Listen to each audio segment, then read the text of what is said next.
Facebook, YouTube and Facebook, y'all, I apologize for being so long, for taking so long between posts. Let's see. Okay, I know I'm live. Damn.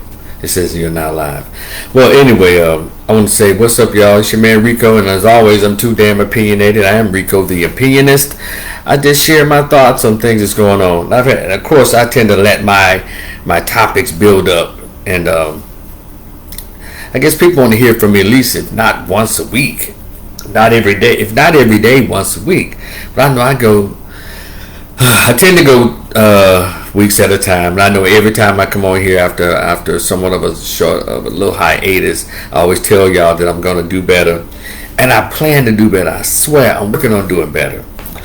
But anyway, please continue to like, share, and subscribe. Please share this video on Facebook and YouTube. What's up, my YouTube people? What's up, Facebook? Continue to like, share, and subscribe, and we'll make it. 2025 is going to be our year where we get to talk to each other, really get to talk to each other once I turn this thing into a podcast. You can call in and share your thoughts. You can also type your thoughts. I don't mind. I like to read them back to you while you still can for free. But anyway, go ahead and check out that Cash App. $ Rico the Opinionist. Like, share, subscribe if you like what you hear. I have just two topics right now. They're pretty much one is a hot topic that's going on right now at HBCUs, or at least a couple of them that I've been made aware of, and the other one is just it's an experience that I had over the weekend. So I'm going to start with the first one, which is, if you can see the title, it says HBCU Homecomings, a tale of overly exposed or exposed booty cheeks. Booty cheeks. Booty, booty, booty, booty, booty, booty. Everywhere. That seemed to be the theme for homecoming this year. I didn't go to my homecoming at the Grambling State University. I didn't go this year, but I know exactly what they're talking about, because this conversation was sparked by a photo that was placed on Facebook or some parts of social media by someone I think is an alumni of the awesome Southern University down in Baton Rouge.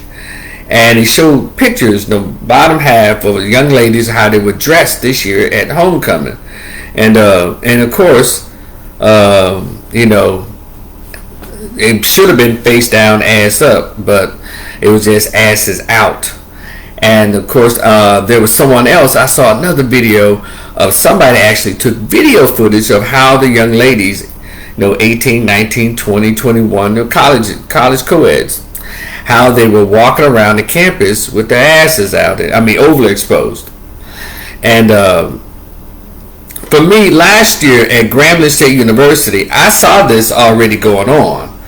I had the conversation amongst friends, but I never thought to just put it on Facebook or social media. But I'm glad somebody did, because it's causing a real conversation to be had about a lot of it's almost like debaucherous behavior of a lot of our young people on these HBCU campuses. And of course, you always have those, they do the same things at PWIs. Well, I worked at a PWI for at least 2-3 semesters. That's not far from me, right? And yes, they do wear their little booty shorts on their campus, but it's to the point where like some cheekage is hanging out. Cheeks is hanging out. But whenever someone else does something, black folks, we tend to take it over the top. So on these HBCU campuses, and I guess the only two that have been mentioned right now, if other HBCUs like to get in on the conversation, see if that was the experience at your HBCU.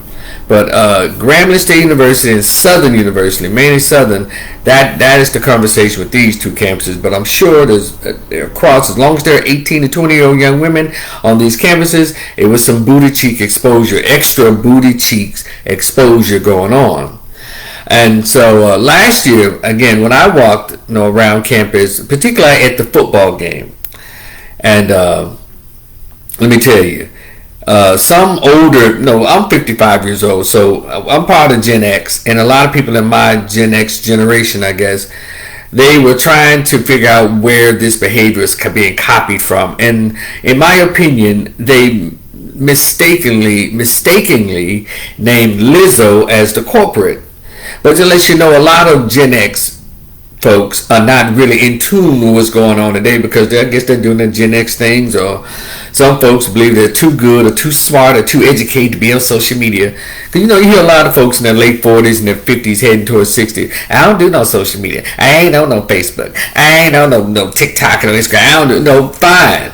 So when you try to have a conversation about what's going on out here in real time, you're out of touch. No, it's not Lizzo that these young women were emulating. It is this non-rapping, pale-faced little chick by the name of Ice Spice.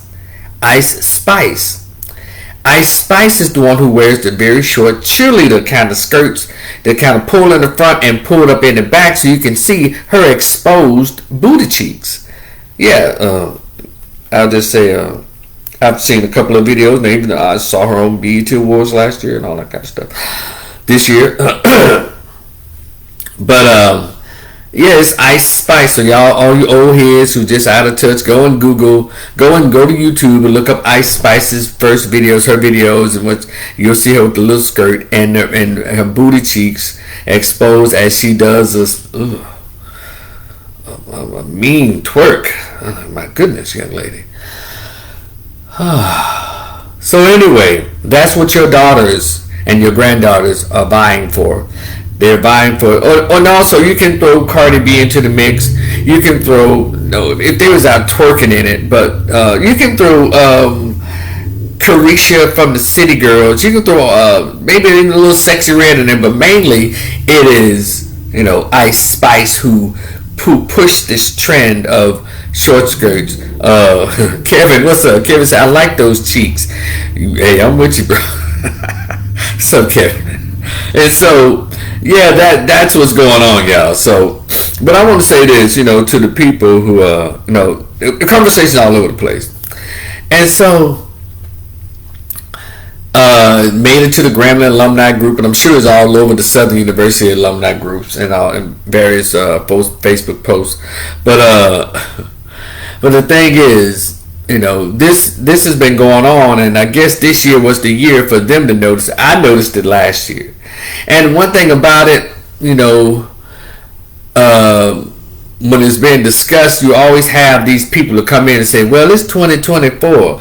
People are not doing what y'all used to do back in the day, and people have one life to live, and you should let them live. Or if y'all weren't so busy looking at them, y'all wouldn't see their cheeks. All those kind of, rationale, those real ignorant rationale comments that they give for doing BS.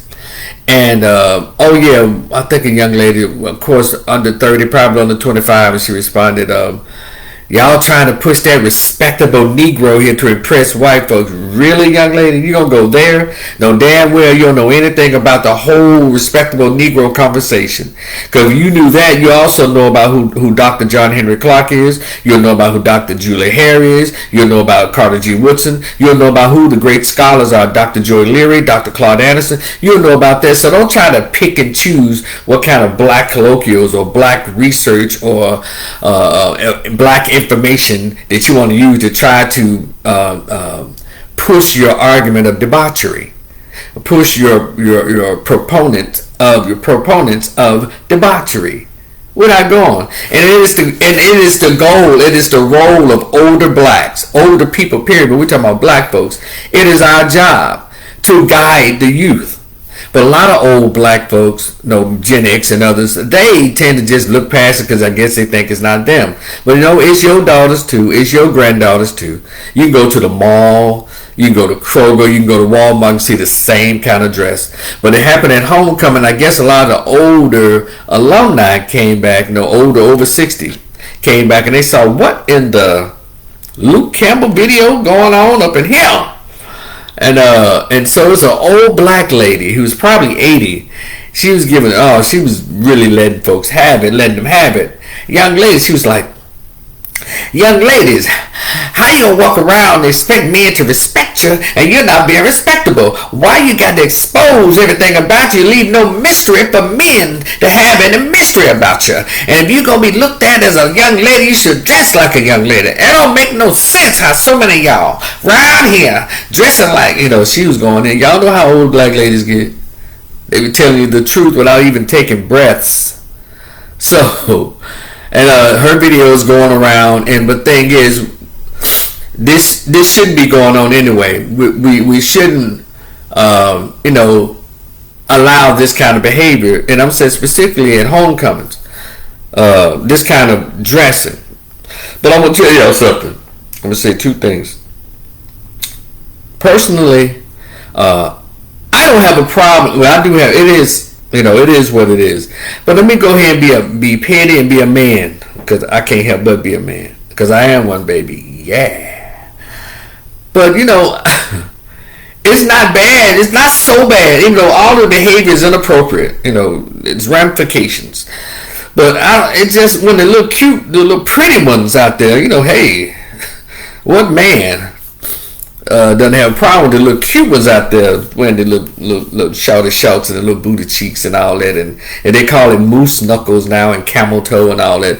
We don't be as upset, I think, as men when it's the little cute ones, the size 6s and size 4s, and if she's tall, a size 8 long leg cutie. We don't have a problem with the women who are eligible to do it, but that doesn't make it okay to do it. I'm just saying, I think the outrage more so with these little these little chicks in the vast double digits. These I'm trying to be appropriate. I don't want to beat up on the full young women in our society, but nobody really wants to see no fat chicks and no booty shorts and especially no Ice Spice skirt. Nobody wants to see that, because we see rolls, we see dark spots, we see wrinkles and hanging out. Nobody wants to see that. It doesn't look as appetizing as a little taut, tight, little juicy, little tender little. It doesn't. So go ahead to the feminists. Oh, how misogynistic! That's so sexist. Be that as it may, I'm telling you how men think. We're ready. We try to be appropriate and make sure the ladies are behaving. But if you're gonna be like that, we ready for the pretty ones. It's just like when you go to the strip club. Guess what's up in there? For y'all say, y'all out here looking at these young girls. Guess what? Young girls are 18, 19 years old doing porno movies, and 18, 19, 20 years old in the strip clubs, making it happen, shaking and baking and twerking and working.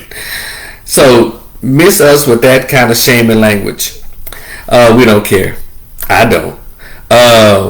What if there was your daughter? I don't have any children, so that doesn't pertain to me either. What about your nieces? They're all grown and gone. So let's get out of here with that shit. But anyway,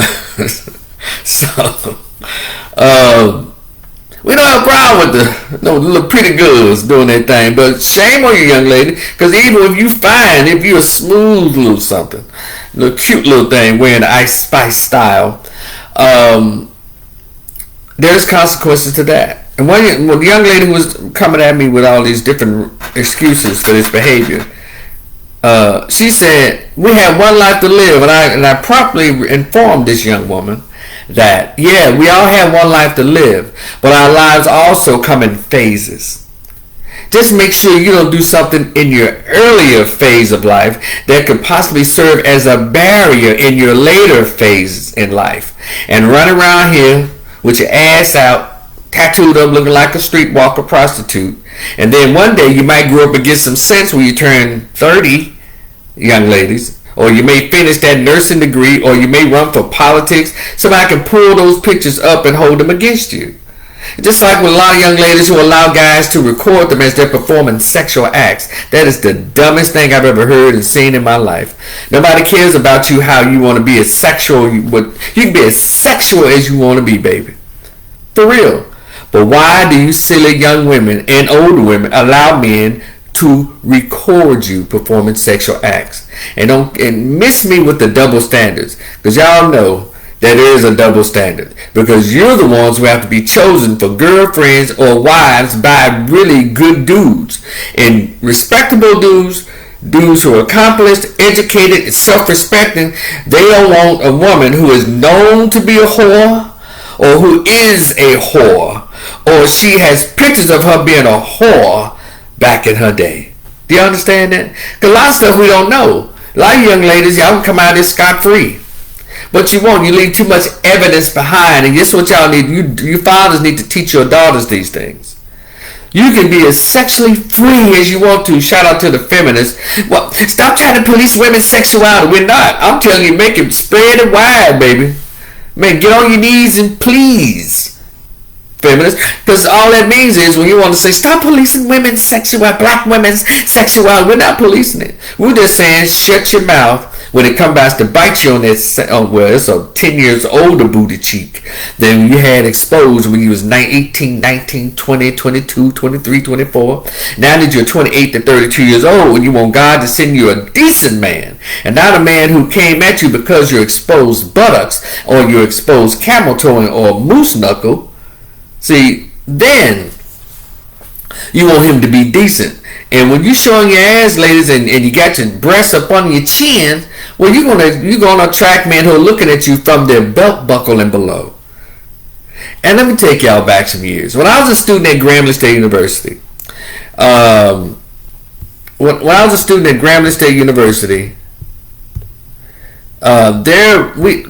we had a thing called Daisy Dukes. And one thing about it, I was reminded, and I also experienced this.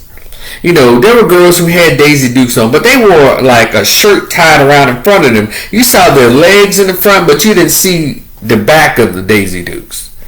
1990, 91, 92, 93, girls wore shorts that showed their upper thighs and all that, and they were kind of tight, but they didn't look like whores or strippers. They didn't. The 90s black female was a beautiful specimen to behold. I'm here to tell y'all. They stopped being pretty, beautiful, I'm talking about wholesomely natural, gorgeous after 2000. Because they weren't wearing weave like that. They weren't beating their face up with makeup. And there's some outliers that had piercings in their nose with the bull rings. That's ugly, by the way, young ladies. That's ugly. Now, you may attract the kind of goofy guy who likes that kind of stuff. I got you. Piercings all in your face, ladies, that's ugly unless you're a lesbian stud. But if you're a pretty little young thing, you're straight, you like men, don't put that crap in your eyebrows on their bull ring nose is unattractive. Don't do it. If you hear this video, if your mama, your father, your grandparents see this video and they tell you, don't put that ugly crap on your face. The only thing you need to be put on your face is stuff made by that sister that makes all the black products, oil of Olay, Dove soap. That's all you need on your face, young ladies. Because we're already trying to look past these ghetto eyelashes. And also at the homecomings, the one I witnessed last year, and I guess what people are looking at is with the exposed booty cheeks, you know, and their bellies. No, they just exposed, just naked, like I guess because they thought it was hot. But you don't know. Which if you don't know, is that you are cooler when you wear cotton t-shirt or cotton outfits. That cools you off because if you're sweating, the sweat is held in your body and that's used as a cooling agent. Learn about your bodies, young people, young ladies, here old heads. Learn about the body. And exposing your body, ladies, will get you the attention, not what you want, but it'll get you the attention for the night. And listen, all these guys, all they want is sex. All they think about is sex. Well, if you walk around like if you walking around with a porterhouse steak around your neck into a lion's den, you think they're gonna pay attention to how cute how smart you are? If you want guys to focus on your brain, show your brain. Don't show your booty cheeks. Don't show your tits all the way down, pushed up on your chin. It's simple common sense. But for somehow feminists and weirdos want to say, well, y'all need to teach y'all boys how to control themselves. They do control themselves. And then you come out with your ass out and tight dress, showing the hell, how your booty cheeks was actually made from birth. Then your pants be so tight you can see your ovaries. And so guys who are heterosexual, masculine men, they're not supposed to react to it? This is crazy. It's insane that y'all are still demanding that nature change because you want to behave in an unnatural way. Did I just spit a bar? A lot of you young women and old feminists want men to behave in an go against their nature as you behave unnaturally. That's not how that works. We both have a part to play. It's the weirdest behavior. And also, I want to get back to the look of these young ladies at homecoming. Last year when I was there at Gramblin's homecoming, they had these weird ass, ugly ass, long weaves and lace front wigs, yellow, blonde, red, and blue. I know people being expressive. You know what? She can grow out of that. I get that. Because guys just had weird haircuts. I had weird hairstyles and stuff. You're able to grow out of it. But doesn't mean it's not weird and ugly today. You know, what happened to a lot of sisters? I'll go back to the 90s. A lot of sisters had natural hair. A lot of sisters had curls. A lot of them had the bumper curls straightened with the straightened comb. They had all of that. And if you don't believe me, go to YouTube and look at HBCU campuses in the 90s. Or find something that went on from 90 to 94. Or 95, and look at how the women looked. Naturally beautiful. They couldn't keep guys. They couldn't beat men off with a stick. They weren't showing their booty cheeks. Were girls wearing fitting form dresses? Yes, but it's the way that they carried themselves. You know, it was just different, and y'all just have to accept it. And I guess the baby boomers, those in the 70s and 80-year-olds, they could tell you, they'll tell you all day, young ladies went out past 9 o'clock at night, because the only thing that was going on after 9 o'clock at midnight, the only thing were open were legs and blah, blah, blah. Y'all know the whole speech about that. And there was a standard of behavior that was placed upon the men as well. But people always say, the scholars have always said that if you want to know the state or the consciousness of a people, check out the behavior and the consciousness of its women. It is safe to say that mass majority or large segment of black women are out of control. And so look at the men. You know, the men, so you're going to say the men have fallen off, or mothers and fathers have forgot to teach their daughters, or forgot to teach their daughters, or reneged in teaching their daughters how to purport themselves as ladies. We all have our wild sides. That's why we have nightclubs and private house parties. I'm not saying not to have fun, young ladies. You know, that's what the club is for. That's what your private parties in your home and in your backyard. But when you're in a public setting, dressed and acting and sounding like prostitutes, and the young men, I guess, are being forced to behave as Johns and customers and tricks, out of line. It's out of line. There's no excuses, nothing that could justify this behavior. And then you have these group of old women and out of shape, irrelevant women. Yeah, all these old men right here being predators on these young women. Nobody's being a predator, ma'am. These ladies are advertising. Like Dave Chappelle said, a couple of things he said that made sense. If you're not a police officer making arrests or pushing the law, why are you wearing a cop's uniform?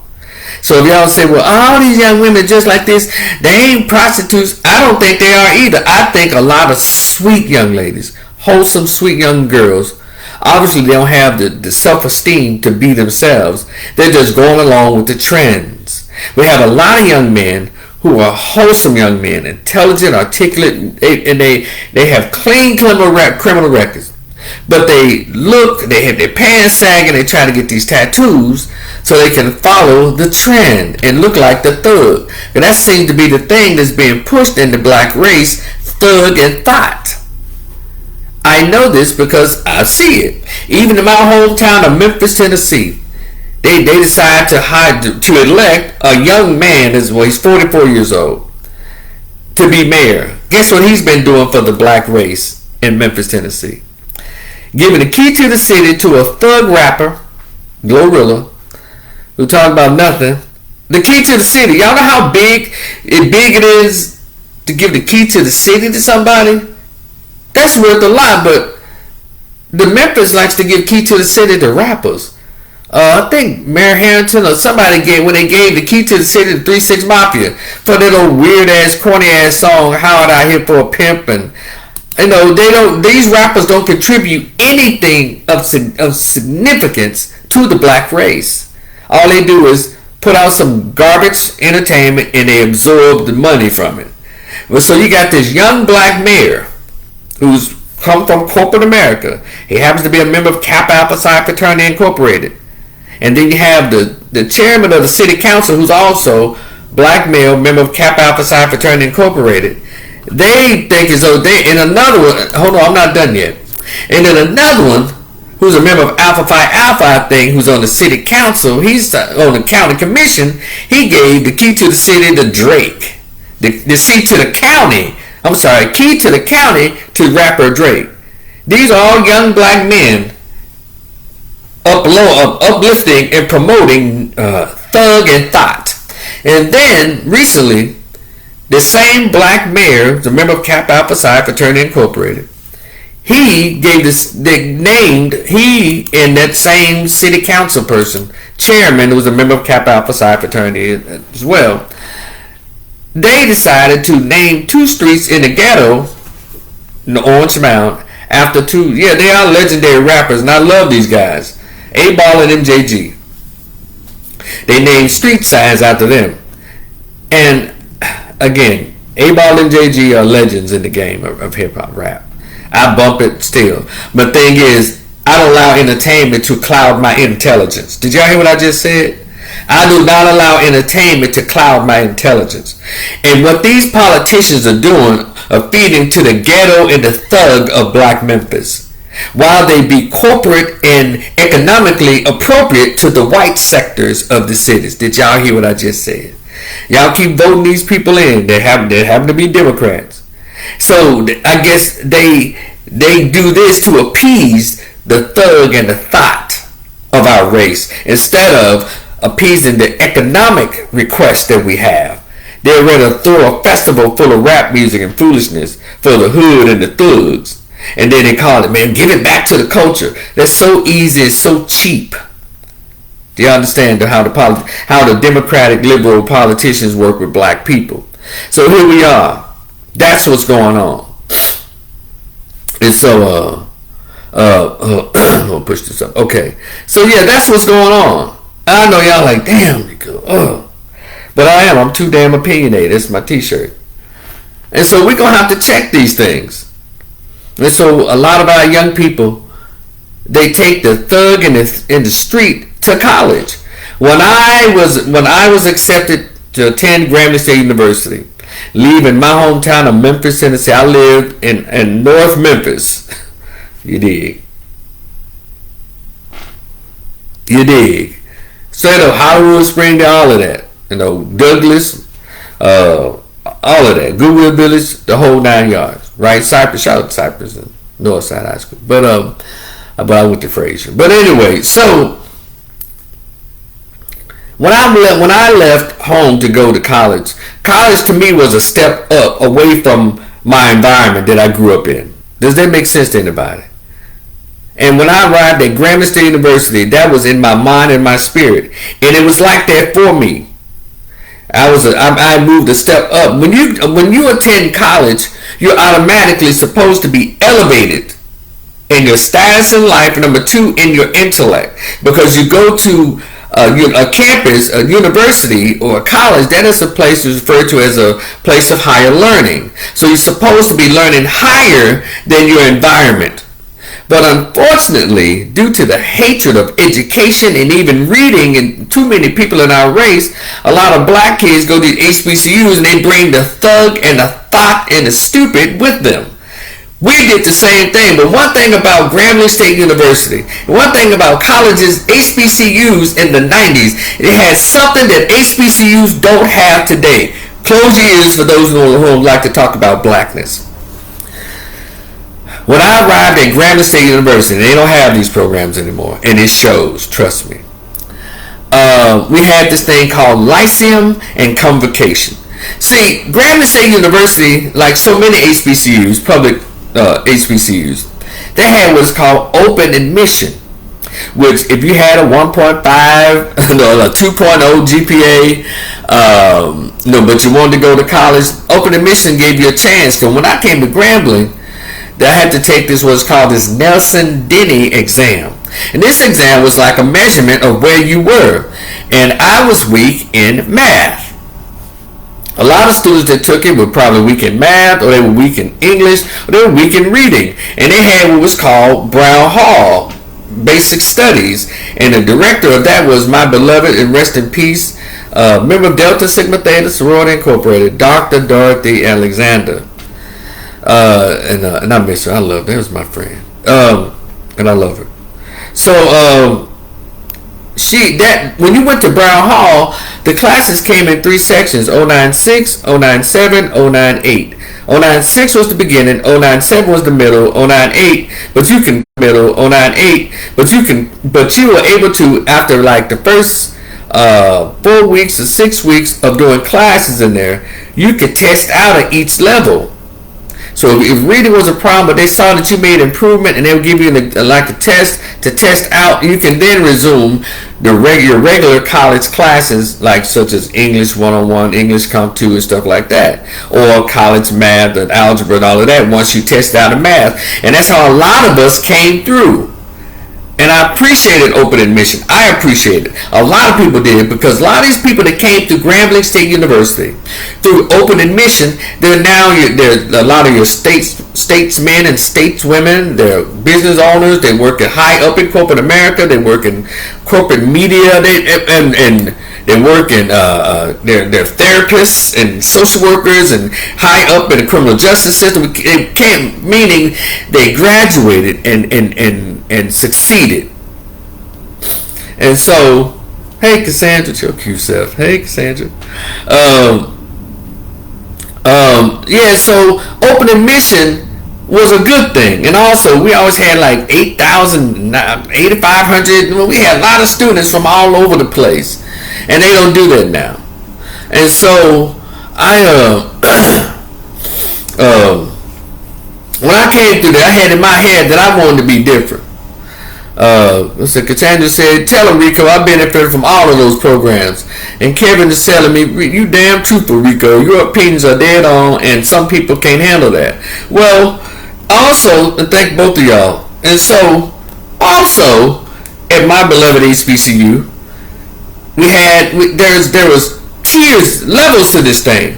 They had stuff that met us at the door. They knew we was coming from Cooper Road and Shreveport. They knew we was coming from a certain sides of Chicago. They knew we were coming from North Memphis, South Memphis. They knew we were coming from like the rural parts of Mississippi. They knew we were coming from one of those projects out of New Orleans. They knew where we were coming from, but they had something there waiting for us at the door.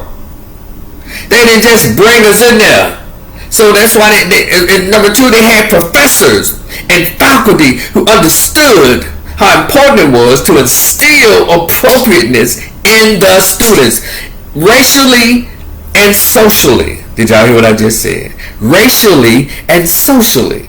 We had professors who were there waiting for us to just, like a mallet and a chisel, to chisel off all of the rough edges that we came in with. So meaning, if you came in crawling and knuckle dragging as a freshman, it was tough for you. And then you were getting a little better sophomore year. By the time you were a junior, you were walking upright and ready to receive your diploma by the time you graduated as a senior. Walking proud, your English had improved, the way you thought about things had improved, your comprehension as well as the way you delivered yourself, purported yourself, with pride and head up. See, they had levels. They welcomed us because they understood. When you got open admission, everybody's coming in. They also had black kids who were coming from deep suburbs who probably came there with it was a culture shock. Like, wow, look at all these black folks and this black jargon and just black people from all over. Grambling State University was that university. I'm assuming like a lot of HBCUs back in the 90s. I always say that we, Gen X, were the last ones to really graduate from legitimate, authentic HBCUs. This foolishness that's going on now, I'll pass. Because it has been infiltrated by the Democratic Party, liberalism, feminism. Feminists and LGBT, bunch of all that foolishness. And when you go on these campuses, you can tell. And I've asked young people, what is the blackness like on this campus? Do y'all talk about black issues? You ever talk about Dr. John Henry Clark? Where are the black students? Meaning, we got black faces there, but they're so into this new age, this new rap that's damaging to the soul and the spirit, and they got a lot of them looking so ugly. Now, were we handsome and gorgeous back then? All of us, of course. Now, no, we was dancing with each other. And Grambling being a small place, if you got into it, hell, we saw each other at least 4 or 5 times a day. So you had to work it out at Woodson Hall, or work it out in the calf, or go ahead and knuckle it up in the dorms. That's how it was. But at the end of the day, we still partied in the women's gym. Everybody got sweaty, and we still partied at the Renaissance. And for the life of me, I don't know how in the hell would it be so tight in that Renaissance? It'd be like, man, about 200 folks in that little ass space, and the queue still found a way to do. You talking about making a way out of nothing, making space out of no way. Damn, of course the Deltas come through there. I enjoyed all the experiences that I had in my school, including the fraternities and sororities. I did. I don't like their politics, but they sure know how to bring a good time in. And shout out to my fraternities and sororities. I don't like your politics, but when I know you as a person, I like you as a person. But hey, ain't nothing like a Q party, nothing like a Delta party. If you want to dress up and look really nice, nothing like a Kappa party, nothing like an AK parties. And shout out to the Sigmas. I don't know if you want a damn good barbecue, I think he went to the Sigmas and the Zetas events. I don't think Sigma Gamma wrote through any party. Well, number about 4 or 5 of them on the campus, but yeah. So I went to all of them as many as I can go to. If you want to bang, and also a barbecue in a duplex apartment with 1 and 2 bedrooms, those damn Africans were doing the damn thing. Shout out to Patrick Patron, one of our coolest SCA presidents. But anyway, I'm going down Grambling memory lane. Y'all have to forgive me. That was my school. I'm telling y'all, man. And so, the women on campus were so gorgeous, just naturally pretty women. We did. It was like a smorgasbord. And I believe on all of the HBCUs in the 90s, you had these beautiful young women on campus come from all over. And that's the thing I think that's missing at this new era of HBCUs. Just cute girls. All of them, even the ones who were chunky, whatever, they was pretty, they had nice spirits. There was some bitches, it was some meanies, but they didn't outnumber the sweet ones and the nice ones and the beautiful. They did those bad apples in the men and the women on campus no way outnumbered the wonderful and awesome students we had at Grambling. They didn't. Let me go back. They didn't, and I'll debate anybody on it. We all knew a bad apple, male or female, but they did not, and I repeat, did not in no way outnumber or even come close to even being a percentage of those students who were wonderful, male and female. Because that was my experience at Grambling State University. Now, to the blackness, there's hardly any blackness on Grambling's campus, Southern, Howard is overrun with LGBT, so I know there's no black consciousness there. But at Grambling State University, and I think at campuses, HBCUs across the world, across the country, you had what's called African-centered conscious groups. You had, first let me start off with shout out to the Nation of Islam Student Association. You had the 5% Nation of Islam students there. You had gods and goddesses of the earth, sons and daughters of Imhotep. You had me. Shout out to you, man. In My Opinion by Rico. And then later on, we had this thing that was created called the Unity Committee. We had a lot. It was a lot of black consciousness on that campus that either balanced or at least kept the so-called other consciousness in check. You had your religious groups, you had the Greek fraternity mindset, Now, was that LGBT on Gramblin's campus? Of course. We knew who all 6 of them were. Those who dared to be public. We knew who all 6 of them were. They was usually like cheerleaders or a couple of cheerleaders. And there was maybe a few in the fraternities now who were out. Now, I'm not counting the ones who were DL in the closet because you don't know if they DL in the closet. But the ones who were out, they were like cheerleaders. I don't think none of the football players who were gay ever came out. But me asking questions around as Rico the opinion, or in my opinion by Rico, I asked some questions and they dropped a whole lot of names. Shout out to Randy and Anthony and Darren. Y'all remember those cheerleaders? Randy was the big tall cheerleader, tall light skinned fella like curly hair, good looking, tall, but he was this man gay as G-A-Y. And his brother Anthony, he used to wear the fashion fair makeup, slender guy. And then he had little short Darren, who was from Dallas, and he was flame. I'm talking about he was the Little Richard of Grambling Tiger cheerleaders.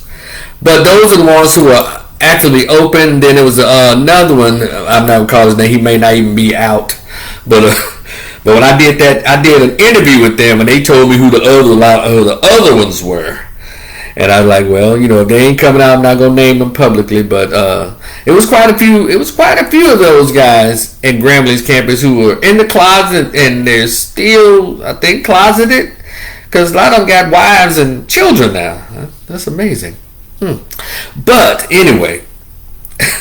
Grambling has had all kinds. Grambling State University had had a lot of varying perspectives and all thoughts. That's what I loved about it. But I really appreciated the black consciousness because I think that helped to move the campus forward progressively.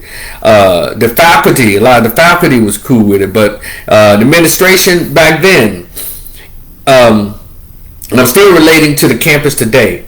Your campus looks, sounds, and acts based on the leadership of the university. Did y'all hear what I just said? A lot of that was going on. A lot of that. And a lot of those students who are black conscious, they've gone on to do things. And those who try to stay away from being too black, well, they've gone on to do things. And they still like that today. Shout out to my former revolutionaries, to the revolutionaries on Grambling's campus, the men and the women who stood up against the administration, stood up against any other groups that wanted to be with the ish, they tried to kick them out and kick me out for speaking these particular truths that they didn't want to be said out loud. Yeah, so I said all that to say, if those young women and young men around there dressing like little pants-sagging little thugs, and LGBT is really running rampant on Grambling's campus, and you got these young women dressing like prostitutes at the game, there's something broken in the administration as well as on the faculty. Do y'all hear what I just said? Because the past presidents, see, this is nothing new. I told y'all last year. There was another president. This year you got another one. And before then there was others. So I wasn't there to witness those other ones. But these last 2 years or 3 years, these presidents, they know what the students wear. They know what they look like going to class. They know what they look like at homecoming. But there was nothing ever said. Because for some reason, this year, the female students felt even more emboldened to dress like whores and prostitutes. And had their ass out and possibly spreading some kind of bacterial disease or some kind of something that can get on people from under there. You know what I'm saying? It's about the leadership at the university. If the university has no morals, if the university administrators don't give a damn, well, it's going to show in the students. I was very fortunate to come under President at the very beginning. His name was the first president, Joseph B. Johnson, happened to be a member of Kappa Alpha Psi. That's the old school fraternity. They were a little different than these new school cats. And Joe B. Johnson had a tight campus for a year until the board ran him off because he was also kind of outspoken. He was cool. I missed Joe B. Johnson. And after him, we had Dr. Harold Lundy, who was more of an accountant than a leader in a university.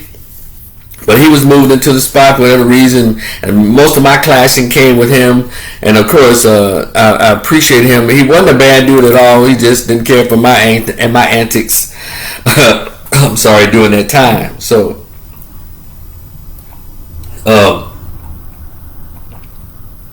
he was a very accomplished man. And him and his brother, they owned a lot of Pizza Hut's franchises. So, very nice wife, great kids. They were just awesome.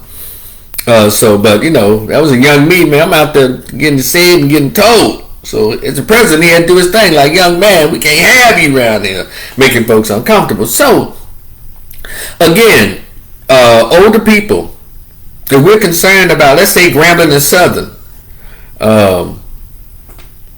Hold on one second, y'all. My YouTube folks put a message. What's up, Mimi?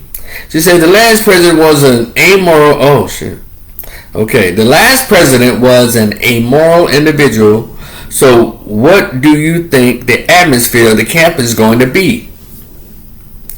Like I said, it is the leadership at Grambling, it's the leadership at Southern, it's the leadership at Howard, it's the leadership at all the HBCUs that has the campus overran with LGBT, the campus overran with thug and thought behavior, the campus is overrun with democratic nonsense all over the place. If the campus lacks blackness, y'all know what I'm talking about, blackness, it's the leadership that doesn't want any of that. Because as long as people are concentrated on belt buckling below instead of black consciousness, intellect, well, you'll have the campuses that we see at these HBCUs. You'll have them in the acts that they bring, like, wow, y'all bringing this rapper, that, ugh. And so, it's the leadership. And also, it's parenting. Well, I can say that to a percentage, because I know a lot of people say, look, you go to college, I need you to get your degree, I need you to learn. I know a lot of parents told their kids that. We were told. But when these 18 to 22 year olds get off on their own, 18, 19 year olds, I saw it. I remember baby girl would get out the car and her mother and father drop her off and she just hugging and clinging to her daddy's neck. Oh, and he just little tears in his eyes. Baby girl, you be good. And he's like, y'all take my baby out here. And she like, yeah, okay, daddy. Blah blah blah. They drop him off in the morning, and then soon as dinner time, because lunchtime people still kind of get themselves together, but dinner time in front of the camp on Grambling State University's campus. Whew, it was the car show and everybody came out, and these 3,000, 4,000 people just out there. And guess what? Baby girl done tied her shirt up in a knot. Those glasses disappeared. Her shorts got shorter. And she's doing her. So I'm not going to put this all on the parents. Because I know a lot of parents send their daughters and their sons to school to purport themselves as if they have decent parents. Then we see the hooligans too that come from hooligan households. But the thing is, if the university is equipped for that, and that's why I like universities having open admission. That means that they really want people to come in. They want people to come in. They want people to learn. These folks that try to raise up the GPA and raise it up where, you leave a particular segment out, well, they don't want to do the work in educating and retraining and being a positive influence. Again, at Grambling State University, when we got there, we had Lyceum. Lyceum was cultural. It taught us, things that we probably were not exposed to in our hometowns. It had, like, it was music, it was spiritual, and it had plays. It was Lyceum, and we were told men wear jackets, ties, shirt, slacks, and nice shoes. The ladies wore dresses and stockings. They dressed as if they were going to a formal event at the Lyceum. Convocation, the same thing. It was presenting to us some of these powerful speakers who come from various backgrounds to motivate and inspire us to be the best students on the planet and to be the best human beings and black folks once we graduate and go on, past Grambling State University. Those are things that inspired me to be the best me that I can be as I matriculated my way out of my university and onto society. And that's why that was a positive to me for open admission. But it lets you know there was a power of people who cared. These administrators that's being hired now, they don't give a damn about students. Because HBCUs have been pretty much compromised through politics. And these group philosophies. Again, LGBT. Thug and thought culture. They don't care. They simply don't give a damn. And if you have an administration that's full of LGBT folks, well, they don't mind the girls laying up on the girls and the boys around there switching and pants on their ass and tattoos everywhere and smoking weed. They don't mind that because that's what they about. Yeah, I said it. Get mad about it. It's the truth. If you had decent people who are about their blackness, the black president, black VPs, black dean of students who are about their blackness, and when we say, Rico, what do you mean by that? If you black, I'm about to do a Joe Biden on y'all. If you don't know who Dr. Claude Anderson is, Dr. Francis Cress Welsing, Dr. John Henry Clark, Dr. Ben Yakahanan, if you don't know who Chairman Fred Hampton is, if you don't know who they are, then you ain't black. I'm not going to do that. We're going to get it together one day. I'm telling you, it makes a difference when your children are taught who they are, so they'll learn who they are. And so right now, who did they talk about? I think either Dr. John Henry Clark or Dr. Amos Wilson. He said, if you don't know, probably maybe it was a Black Panther that said this, if you don't know who you are, you don't know from whence you came, as listed your race and your DNA, who you are as a black person, you leave it up to others to define you. And that's what has happened. We've gotten so far away from blackness. We're trying to be so goddamn multiracial, multicultural, DEI, diversity. We're so stupid. No other group talks about that crap like black folks. And let's be honest, black women and gays. They're the ones who all want that, because straight black men, we already know we got to go ahead and get it out the mud. Nobody's giving us anything. And when they cut out these DEI programs at these college universities, guess who are fired? Black women and gays. Because they're not giving straight black men in any positions where we have actual black thought. They're not putting us in front of black kids. They're not putting us in positions of power where we're pushing Malcolm X, we're pushing Dr. Claude Anderson, we're pushing Dr. John Jackson. They're not. They don't want us to talk about Michelle Alexander's new Jim Crow to black boys and black men. Dr.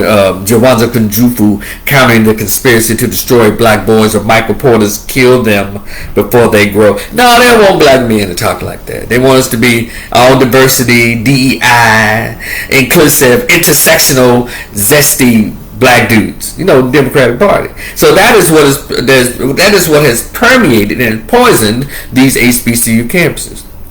I would say, Kevin, the first week of school, you couldn't wait for dinner time, and you knew mom and pop was on the highway heading back home. That's right, Kevin. It was the truth. That's right. They was there, then you'll do a check-in. You're like, hey, mom and dad, I'm just checking to see what y'all doing. See if y'all made it home. Blah, blah, blah. But then you're on your way. Or to the sons, too.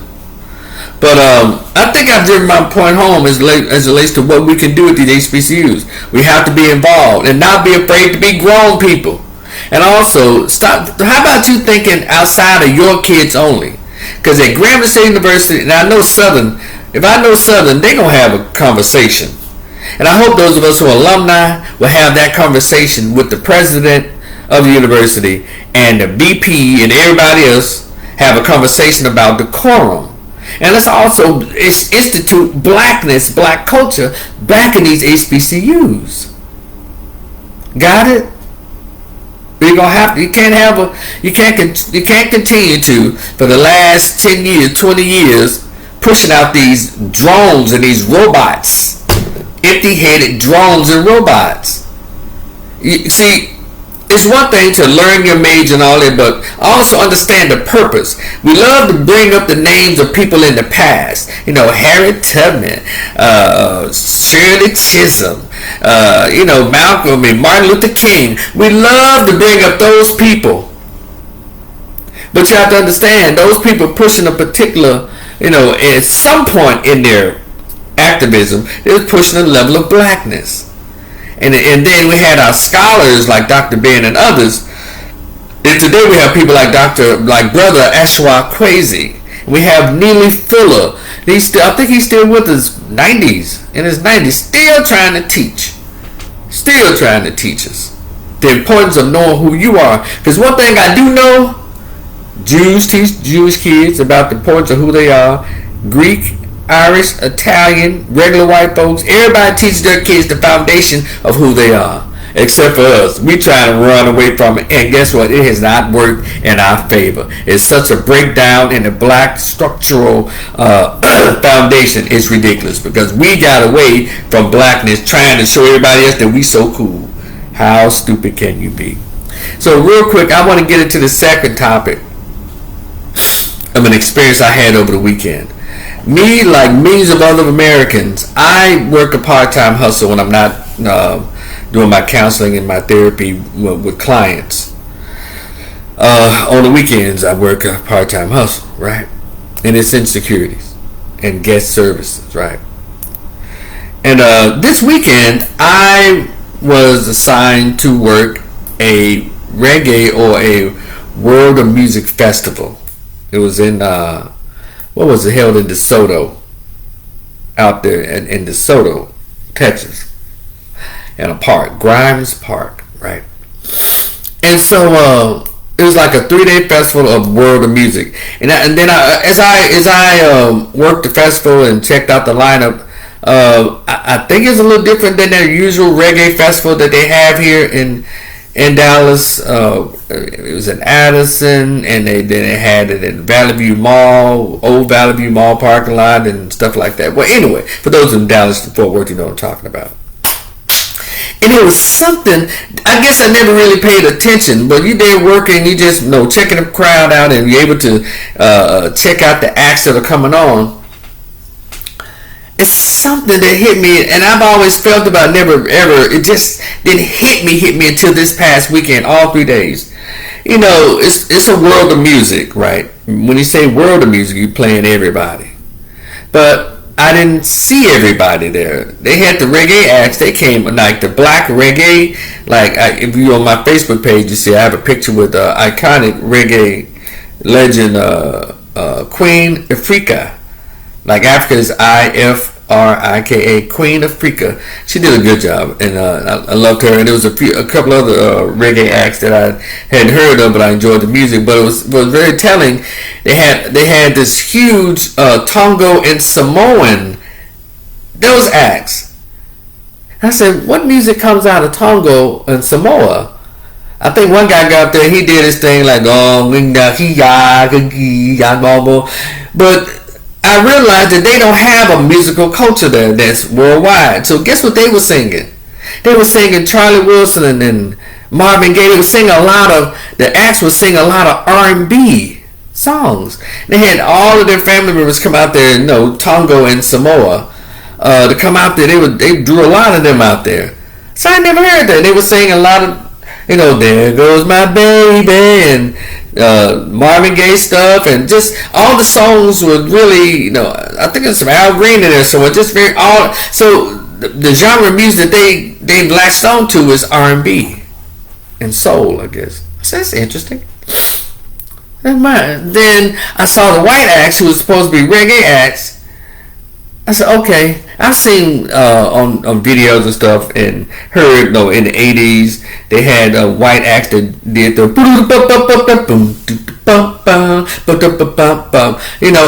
No Doubt and others have used reggae rhythms in their pop or rock music. And it was so interesting about that is that, the white guys that came on there, I said, these must be guys who couldn't make it in pop music, they couldn't make it in rock, so they're like, they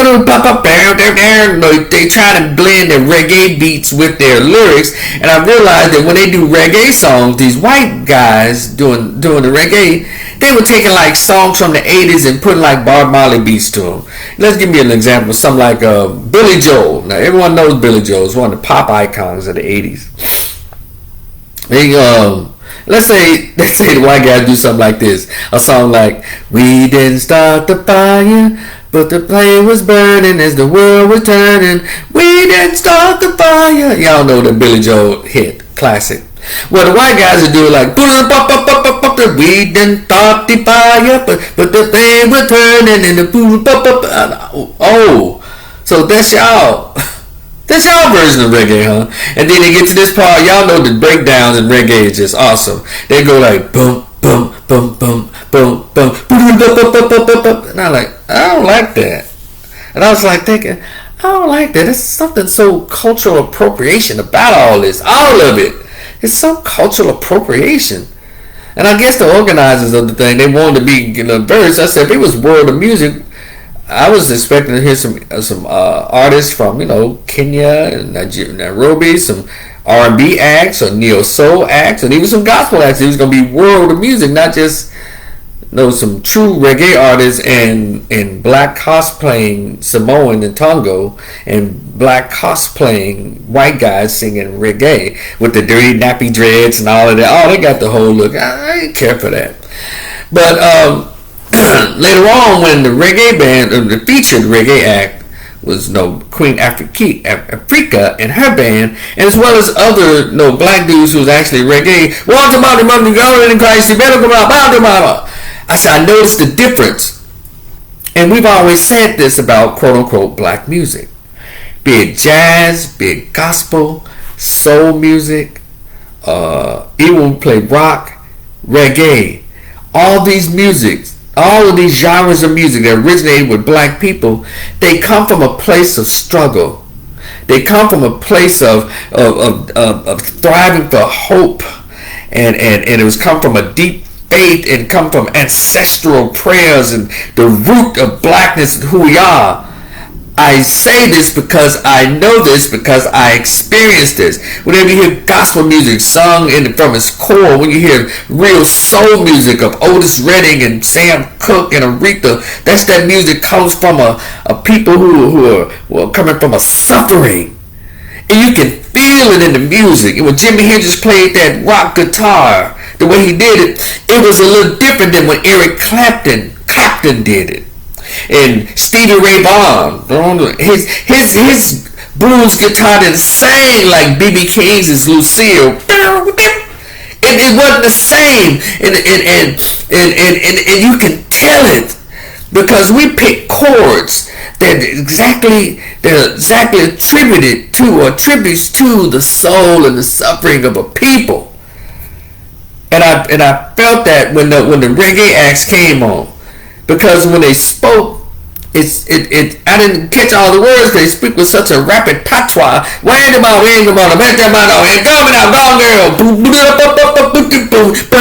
it hits hard. Especially this part like when the white guys do boom, boom, boom, boom. When they hear it go boom, boom, boom, boom. You can't help but break it out. You can't help but move. And that is the difference. That's why it's called cultural appropriation. You can imitate it. Shout out to Little Richard. Often imitate it, but never duplicate it. You can't duplicate soul. You can't duplicate the rhythm and the essence of a cultural people. You can't do it. You can't. You can't. Because whenever they hit that boom, boom, boom, boom, with those real instruments, you can't do it. That's why today's rap music can't do jack with the original hip-hop. That's why when you see the black fraternities and the black sororities when they're stepping, and then you look at the white ones trying to imitate it, they can't do it because the black fraternities and the black sororities come with an African soul and a rhythm. Even though they're part of a Greek-led organization, but they still bring their Africanness, their African attributes to their dance, to their stepping. That's what makes it so powerful and so entertaining. So y'all come on now. I don't understand why y'all got a problem with being black. Black comes from God's hands. I don't understand why we let people talk us out of being black. And why we don't really profit and really exploit our own stuff because it's something in us that other people know. Why you think the college and football teams got all these black dudes on there? And the WNBA was black all the time, but they got the Larry Bird, so they pushed the little ugly white girl. They know us better than we know us, because we stopped reading in 1999. That's why it's so much chaos in the black race. Sure, we let these little bought off bootlicks who call themselves Democrats. Well, you know, racism is racism. We know about racism. We've been this mother lover for 500 years.